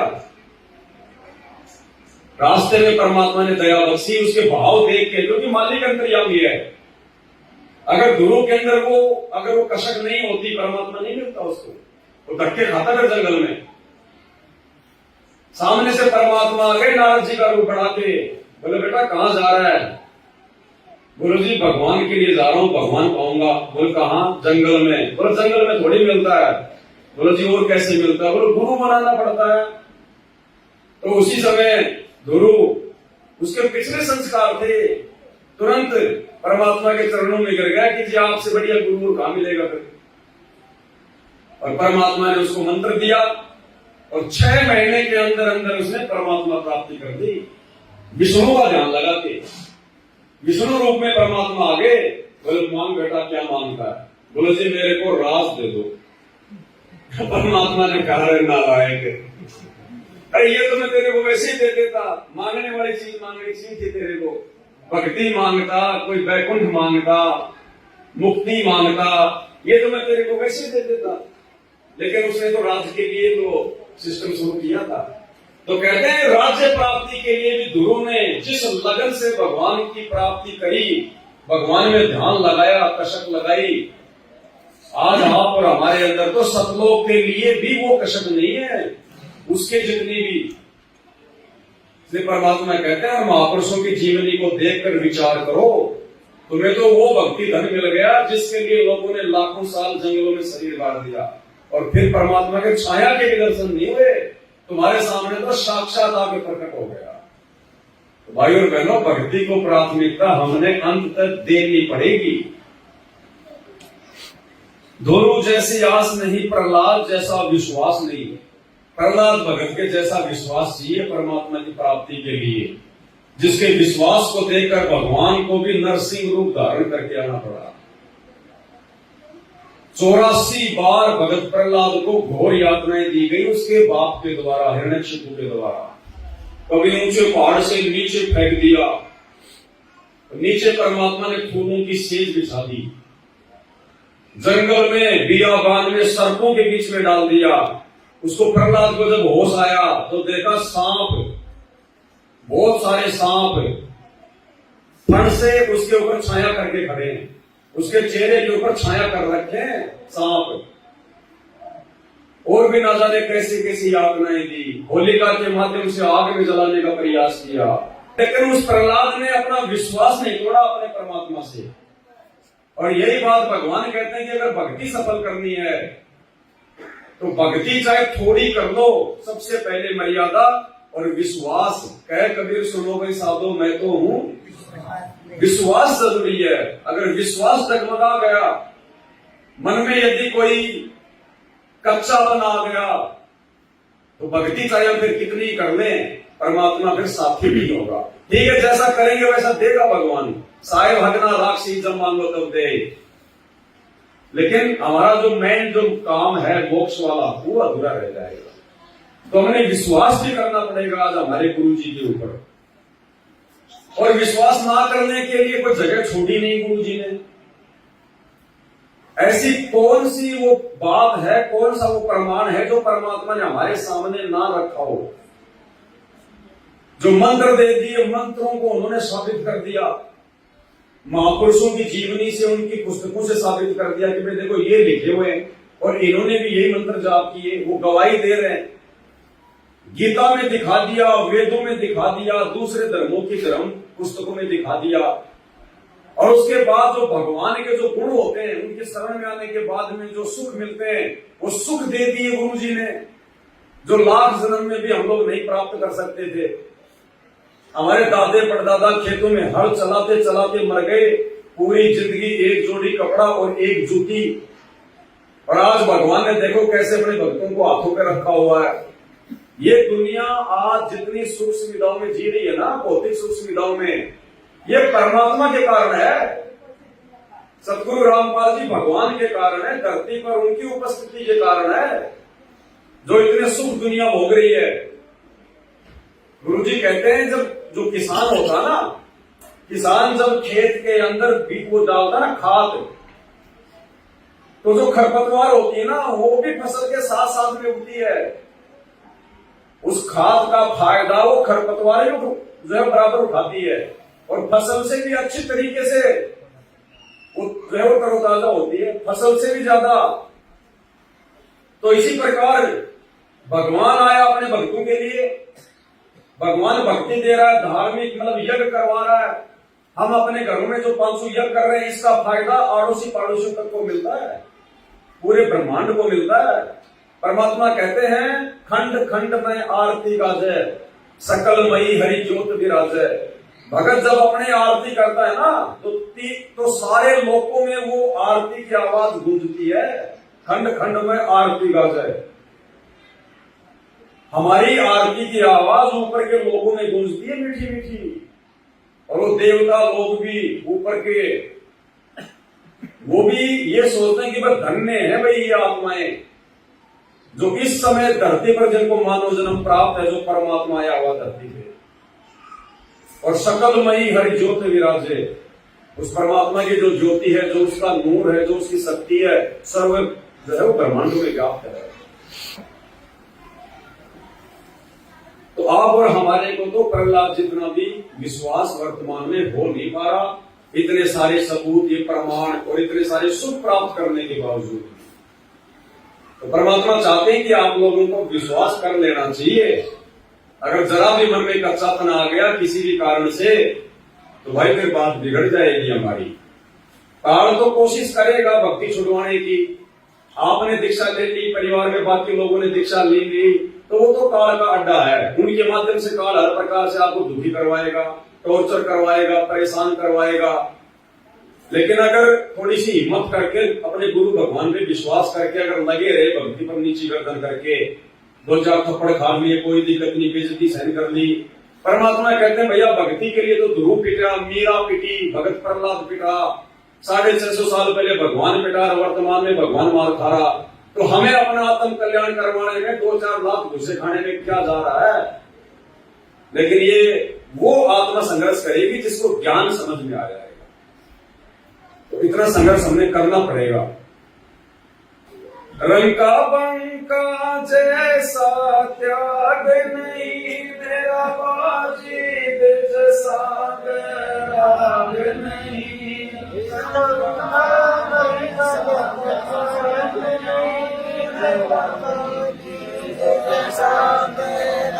मेरा कर्मा जैसा भाग नहीं, जिसका आन के चढ़ा खाया है। भक्ति की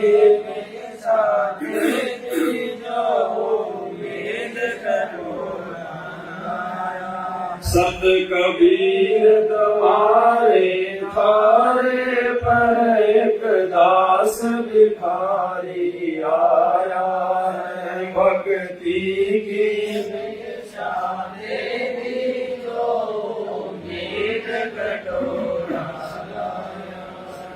रंका बंका जैसा त्याग नहीं, मेरा बाजीद जैसा बैराग नहीं। रंका बंका 13वीं शताब्दी की बात है, जब नामदेव जी हुए थे, आज इतना ही है। तो रंका बंका उनका त्याग क्या बताया परमात्मा ने। गरीब परिवार, सुबह खा ले शाम का पता नहीं, शाम को खा लिया सुबह का पता नहीं, जंगल से अपनी लकड़ियां वगैरह तोड़ के लावे, अपना गुजारा करे। और इस कदर उनको भगवान का ज्ञान हो चुका था उस समय, जबकि वो तो मोक्ष का समय भी नहीं था। रोजाना सत्संग भी सुनने को नहीं मिलते थे। सत्संग में बैठते थे तो इस भाव से बैठा करते थे कि कोई हमें डिस्टर्ब ना कर दे। ऐसे ही गुरुदेव ने बताया, सत्संग में बैठे थे रंका बंका दोनों, उनकी बेटी बंका जो है वो घर पे थी और सत्संग चल रहा था। अचानक से बेटी दौड़ के आई, बोले माता जी क्या हुआ? आग लग गई झोपड़ी में। अब आप और हम होते तो सोचो क्या करते, छोड़ देते, उसी समय भाग लेते, 2-4 और भागते अपने साथ में। और उन्होंने पीछे मुड़ के देखा, बोला क्या हुआ? बोला आग लग गई झोपड़ी में। अब एक ही झोपड़ी और उसी में सारा सामान, ओढ़ने पैरने खाने पीने का। उन्होंने कोई रिएक्शन नहीं दिया। बोला क्या बच गया?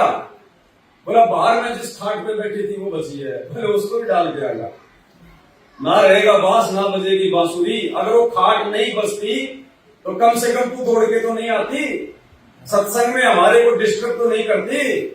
बोले बाहर में जाओ, उस खाट को भी डाल दे और आजा तू भी बैठ के सत्संग सुन ले।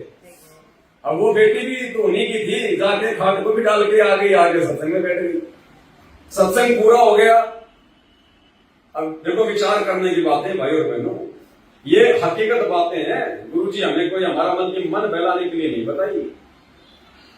उनको पता है कि तुम्हारी झोपड़ी जल गई, कुछ नहीं बचा घर पे, रात को सोएंगे कहां उसका भी ठिकाना नहीं, खाएंगे क्या उसका भी पता नहीं। अपने गुरुजी से भी शिकायत नहीं करी सत्संग के बाद में, गुरुजी से भी जाकर नहीं कहा कि गुरुजी आज तो सत्यानाश हो गया, हम तो आपका सत्संग सुनने आए थे, हमने तो सुना था कि जो संतों के सत्संग में जाता है पीछे से भगवान उनकी रक्षा करता है, उनका नौकर बन के रहता है उनके घर पे, उनका चौकीदार बन के, और भगवान हमारा तो सत्यानाश हो गया। कुछ नहीं कहा, आशीर्वाद लिया, दंडवत करी, वापस अपनी जहां भी थी झोपड़ी वहां आ गए। और गुरुजी ने बताया, मुक्ति बोध में लिखा हुआ है, वापस आकर और झोपड़ी के आगे जो पेड़ था उस पेड़ की छाया में बैठ गए और नीचे बैठकर तीनों परमात्मा की ही चर्चा करने लगे कि आज तो गुरुजी ने बड़ा जबरदस्त सत्संग सुनाया। अरे आज तो गुरुजी ने वो कथा सुनाई, भाई वास्तव में हम तो क्या भगत है, झोपड़ी जल गई, राख हो गई, उसकी चिंता नहीं, कोई बात ही नहीं करी। और सत्संग की बातें करते करते रात्रि हो गई, ना भोजन पानी कुछ नहीं, और वही पेड़ के नीचे वही सो गए तीनों। इतना विश्वास अपने गुरु पर। एक सोचने की बात है भाई और बहनों, आप और हमारे अंदर किसी में वो गुण नहीं है, किसी में नहीं है। सुबह उठे तो देखा वहां पर एक की बजाय दो झोपड़ी बनी हुई है, नई कचाकच, जैसे अभी बना के गया कोई, दो झोपड़ी। और फिर हमें गुरुजी क्या समझाना चाह रहे हैं, देखा झोपड़ी बनी हुई है, सारा सामान भरा हुआ है, राख का कोई नामो निशान नहीं, जली एक और झोपड़ी बनी दो। और आकाशवाणी हुई कि बच्चों ये झोपड़ी मैंने तुम्हारे लिए बनाई है, जाओ तुम इसके अंदर प्रवेश करो। लेकिन वो आकाशवाणी की आवाज उनके गुरुजी की नहीं थी, इसलिए उन्होंने आकाशवाणी पर यानी भगवान की आवाज में विश्वास नहीं किया और वापस तीनों आश्रम में गए गुरुजी के पास और सारी बात बताई कि गुरुजी ऐसी ऐसी बात है, ऐसे ऐसे झोपड़ी बन गई और आकाशवाणी हुई भगवान की। लेकिन हमने तो ये सोचा कि पहले हम अपने गुरुजी की आज्ञा लेंगे, हमारे गुरुजी कहेंगे तो झोपड़ी में प्रवेश करेंगे, नहीं तो परमात्मा ने कहा कि बेटा ये तुम्हारी परीक्षा थी, परीक्षा में तुम सफल हो गए। वो झोपड़ी मैंने तो जलाई थी और मैंने झोपड़ी बनाई है, और जाओ बेटो झोपड़ी में रहो, तुम्हारी ये क्या थी परीक्षा। अगर उनमें जरा भी कच्चापन आ जाता, गुरुजी को जरा भी दोष दे देते या उस चिंता में यदि भक्ति छोड़ देते, आज गुरुजी में क्या कहते हैं, अगर परिवार में कोई मर भी जाए तो अपने दैनिक जो भक्ति क्रिया, नित्य नियम करना, दीपक जलाना, सत्संग सुनना, मंत्र जाप करना, ये भक्तों ने नहीं छोड़ना है। अगर वो जरा भी उनमें कच्चापन आ जाता, गुरुजी में दोष देख लेते, चिंता में डूब जाते, रोने लग जाते कि कल क्या होगा, आगे क्या होगा, तो भगवान फिर नजदीक नहीं आता, झोपड़ी नहीं बनती उनकी। तो परमात्मा ने कहा कि बेटा मैं तो तुम्हारी भक्ति पे इतना प्रसन्न हूं, तुम्हारे विश्वास पर इतना खुश हूं, मैं चाहता तो सोने की झोपड़ी बना देता, सोने की, लेकिन फिर लोग तुम्हारे को जीने नहीं देते, इनकम टैक्स वाले आ जाते, राजा आ जाता, कहां से सोना लाया है, दुनिया देखने के लिए आती, भक्ति क्या तुम खाक करते, फिर कोई सोने का पूरा खींच के ले जा रहा है रात में आके, कोई क्या लेके जा रहा है। तो बोला मैं चाहूं तो बेटा सोने की बना देता, इतना खुश हूं मैं तुम्हारे ऊपर। तो भाई और बहनों, इतना विश्वास रंग और बंका की तरह हमने अंत में करना पड़ेगा। ये ना सोचना कि गुरुजी ने भक्ति दे दी, हम तो 3 टाइम की आरती भी कर रहे हैं, सारा काम हो रहा है, ठीक ठाक चल रहा है मामला। नहीं, ठीक ठाक कुछ नहीं चल रहा। जब सामने परिस्थितियां पैदा होंगी, जब परमात्मा परीक्षा लेगा, और हर किसी की परीक्षा लेगा भगवान, तरीके सबके अलग अलग होंगे, उस समय पता चलेगा उस भगत के विश्वास का, उसकी भक्ति का, उसकी मर्यादाओं का। परमात्मा कहते हैं भक्ति भाव भादो नदी सब चले गहराए, सरिता सोए जानिए जो जेठ मास। अरे जब तक कोई आपत्ति नहीं आएगी, कोई दुख नहीं आएगा, कोई समस्या नहीं आएगी, विपरीत परिस्थितियां प्रकट नहीं होंगी, तो भगत के विश्वास का, धैर्य का, ज्ञान का कैसे पता चलेगा? वैसे तो सभी भगत दिखाई देते हैं आश्रम में तो, सत्संग में तो, लेकिन असल में भगत का उस समय पता चलेगा जब उसके सामने वो विपरीत परिस्थितियां पैदा होंगी। उस समय वो भगत क्या रिएक्शन करता है। इस नश्वर संपत्ति को अपना मानकर उसके शोक में डूबता है, या अपने परमात्मा की भक्ति उसी प्रकार से अपने गुरु पर विश्वास करके चालू रखता है। भगवान कहते हैं नाम सहित बेवतन भला जो दर दर मांगे भिखा, और क्या हुआ छत्र की छाया चाले और राजपाट दिल्ली का। गुरुदेव भगवान कहते हैं बच्चों तुम्हें जो नाम मिल गया है भगवान का, ये सत भक्ति जो मिल गई है, अगर तुम्हारे पास में ये नाम है, ये भक्ति है, और यदि तुम्हें कोई देश निकाला भी देते, तुम्हें कोई देशद्रोही घोषित करके देश की सीमाओं से बाहर भी निकाल दे, और यदि तुम्हें हाथ में कटोरा लेके भीख मांग के भी खाना पड़ जाए, तो भी अपने आप को जो है ना कि धन्य समझना कि हमारे पास में परमात्मा का नाम है। तो इतना विश्वास हमें अपने परमात्मा की भक्ति के ऊपर दृढ़ करना होगा। मेरा बाजीद जैसा बैराग नहीं। अब कोई पिछले संस्कार थे बाजीद जी के, राजा था, और ऐसी चोट मारी परमात्मा ने, उसके काफिले का जो ऊंट मर गया था, अचानक से उसको बैराग हो गया, सब कुछ छोड़ दिया, राजपाट, रानियां, बेटा बेटी, और जंगल में जाके और अपना झोपड़ी डाल के भक्ति करने लग गया। चाहता तो अपने राजपाट में भी भक्ति कर सकता था, एक कमरा अलग से ले लेता, राज अपने जो है कि बेटों को दे देता, रोटी पानी की समस्या तो नहीं होती। लेकिन वो पिछले संस्कारों ने अंगड़ाई ले ली, मालिक की आत्मा थी, कभी किसी जन्म में रह गई थी, बिछुड़ गई थी, झटका। अब ये होता चमत्कार इस प्रकार का उन्हीं आत्माओं के साथ में है जो इस कलयुग की पिछली पीढ़ी में फैल हो जाते हैं, क्योंकि भक्ति तो वर्तमान में बन रही है हमारी, और इसी भक्ति के प्रतिफल में फिर हमारे साथ आगे चल के चमत्कार होते हैं। भाई एक बात बताओ, आज लोग विष्णु की भक्ति कर रहे हैं, मंदिर में जा रहे हैं, और उनके घरों में तो सारे के सारे दुख हैं, परेशानियां, संकट हैं, और उसी विष्णु की भक्ति त्रेता में भगत किया करता था प्रहलाद, ना कभी वो मंदिर में गया, उसके साथ में क्यों भगवान ने चमत्कार कर दिया? तो ये सबके साथ नहीं होता, ये करोड़ों में कोई एक आध आत्मा बताई परमात्मा ने, उसके पिछले जन्मों की भक्ति से परमात्मा को ऐसे चमत्कार करने पड़ते हैं। मीराबाई के जहर को ही परमात्मा ने अमृत क्यों बनाया? लाखों लोग मर रहे एल्ड ड्रिंक खा खा के, कीटनाशक जहर पी जाते हैं, शराब पी जाते हैं, बॉडी रिएक्शन कर जाती है, इंजेक्शन रिएक्शन कर जाता है, वो भी तो भक्ति कर रहे होते हैं श्री कृष्ण की। तो मीरा पिछले जन्म जन्मांतरों की परमात्मा की भगत थी, और पिछली पीढ़ी में उसका पैर फिसल गया था, इसलिए फिर परमात्मा उन आत्माओं के साथ में रहते हैं। यानी हम भगवान को दुखी करते हैं, फिर इस मोक्ष के टाइम में पार ना होकर हम भगवान को फिर दुखी करते हैं, क्योंकि भगवान ने भक्ति के प्रतिफल में आना पड़ता है, ये उसका नियम है।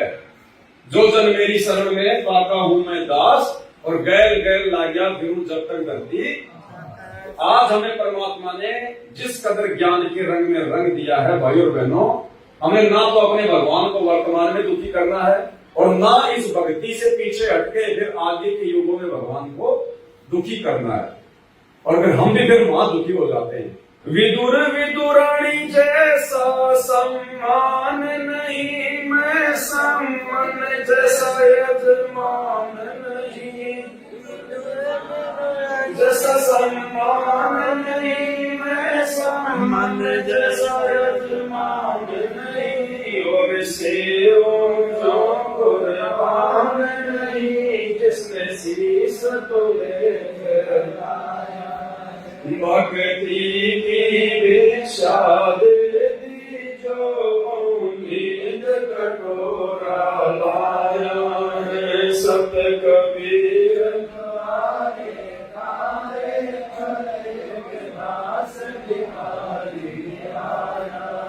भक्ति की भिक्षा दे दी जो उम्मीद कटोरा।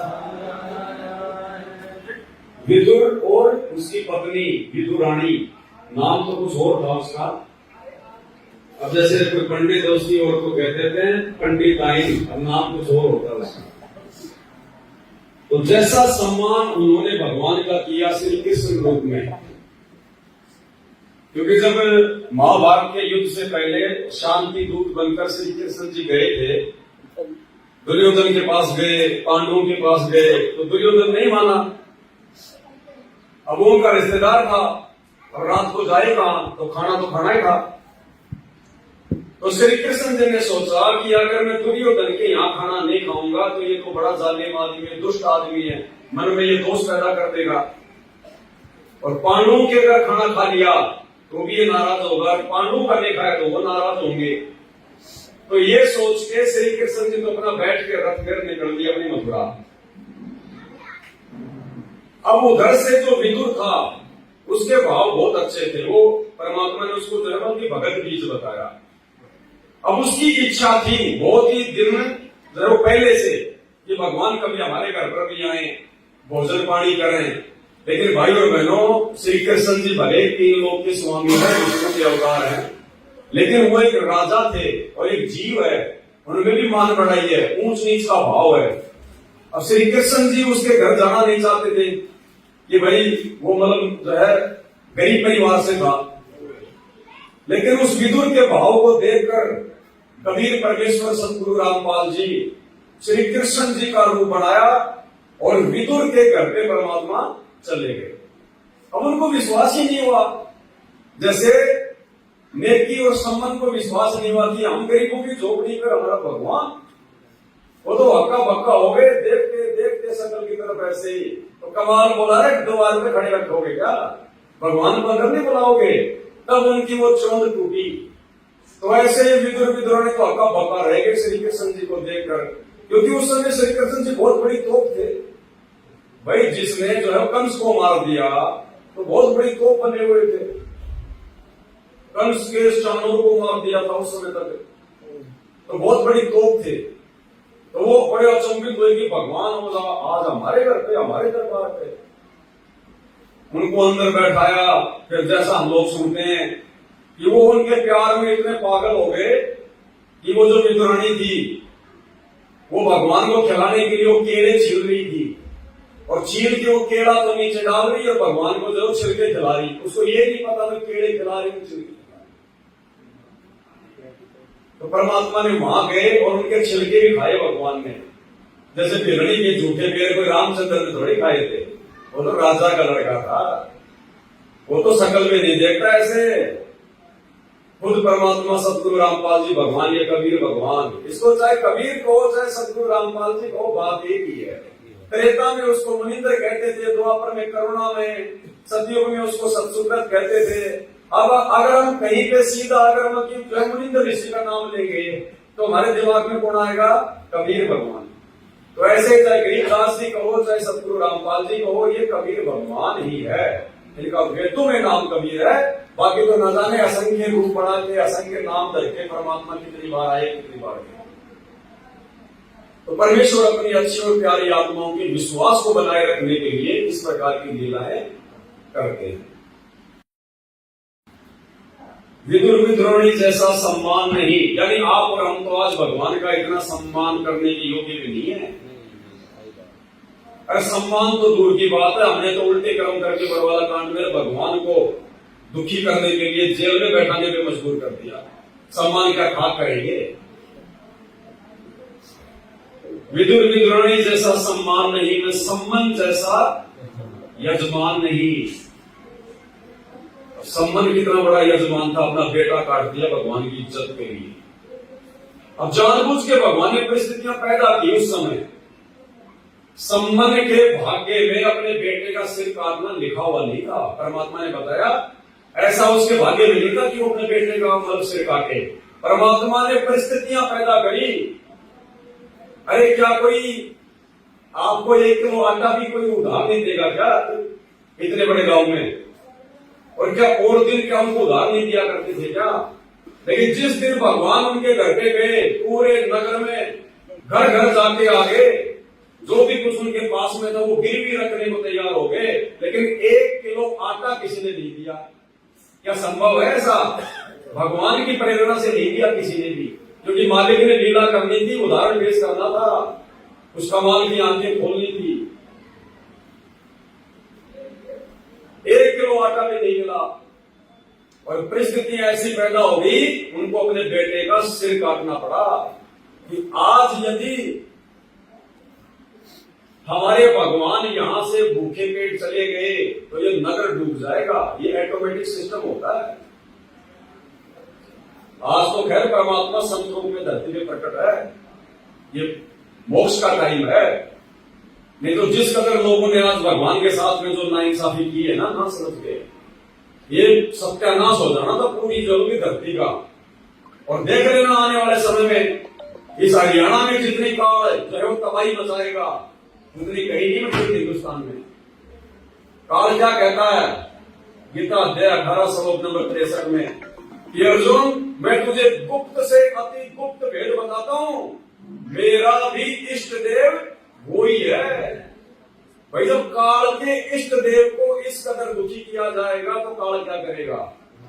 गुरु जी कहते हैं राष्ट्रपति को अगर कोई पत्थर मार दे तो राष्ट्रपति कुछ नहीं कहता, वो पुलिस वाले दे ही तोड़ते हैं उसकी। तो ये काल आने वाले समय में दे ही तोड़ेगा। त्राई त्राई माम मचेगी धरती के ऊपर, क्योंकि काल को भी मौका मिल गया कि मेरे इष्ट देव के साथ में ऐसा दुर्व्यवहार, यहाँ पे भूकंप और बाढ़ और अकाल पता नहीं क्या क्या आएगा अभी 2 से 3 साल में। अभी तक तो खाली हम सुन रहे हैं, ये शुरुआत हो चुकी है। तीसरा विश्व युद्ध होगा, टलेगा नहीं। भगवान ने रमणी में लिख रखा है, आवेगा दक्कन से दीवाना काबुल का, काल किलकिलियम गल है तुर्काना। ये तीसरा विश्व युद्ध होगा, भगवान ने लिख रखा है और तबाही मचेगी। ऐसे हिसार जेल में बैठे हुए संत रामपाल जी को कोई परमात्मा नहीं मानने वाला, और ये भगवान है, ये मनवा के छोड़ेगा।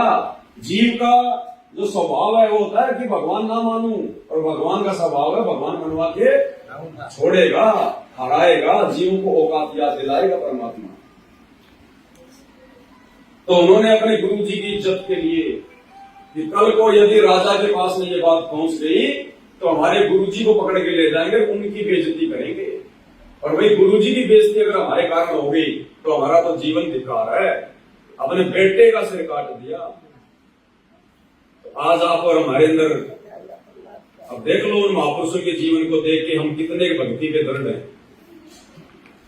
अगर भाई और बहनों थोड़े से अगर बुद्धि से विचार करें, हमारे अंदर तो सामाजिक जीवन जीने की कॉमन सेंस भी नहीं है। भक्ति तो बहुत दूर की बात है, वो कॉमन सेंस भी नहीं होती है। 90% संगत का ये हाल है, बुरा हाल। जगत में और उनमें कोई अंतर नहीं है, सिवाय संत रामपाल जी के भगत होने के ठप्पे के। सिर्फ इतना है कि बाबा रामपाल जी का भगत है, बाकी जगत में और भक्तों में कोई अंतर नहीं है। जगत वालों में भी सोच विचार है, कॉमन सेंस है, भक्तों में नहीं है, लकीर के फकीर है। बंदी छोड़ सतगुरु रामपाल जी भगवान की जय हो। सतगुरु रामपाल जी भगवान की जय हो। बंदी छोड़ सतगुरु रामपाल जी भगवान की जय हो।